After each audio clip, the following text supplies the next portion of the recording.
6th சம்மில் second part போட்டிருக்கோம். இதில் ஒன்றும் இல்லாமல் இந்த யூனியன் இருக்க இடத்துல இன்டர்செக்ஷன் வச்சு சப்ஸ்டியூட் பண்ண போகிறோம். ஸோ எல்ஹெச்எஸ் எடுத்துக்கிறோம். எல்ஹெச்எஸில் ஃபஸ்ட்டு பி இன்டர்செக்ஷன் சி எடுக்கிறோம். பிக்கும் சிக்கும் காமனாக இருக்கிறது எது இருக்குது அப்படின்னா 3 மட்டும் இருக்குது. நெக்ஸ்ட் வந்து என்ன அப்படின்னா A cross B intersection C. So ஏவோட வேல்யூ என்ன 0,1 and cross C B intersection value 3. So நம்ம இதை கிராஸ் பண்ணும்போது 0,3 வரும். நெக்ஸ்ட்டு 1,3 வரும். ஓகேவா, சரிங்களா?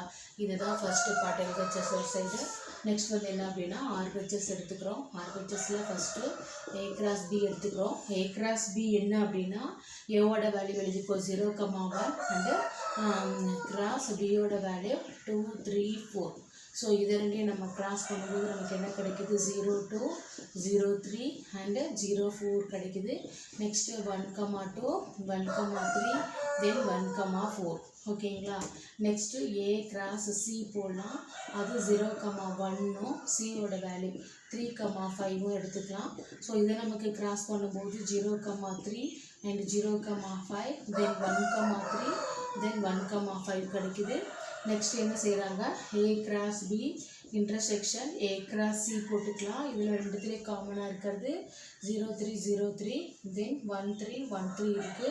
ஸோ 0,3,1,3 பாருங்கள். இதுதான் செகண்ட் பார்ட்டில் ஃபஸ்ட்டு பார்ட்லையும் இருக்குது. So 1 = 2 hence rule.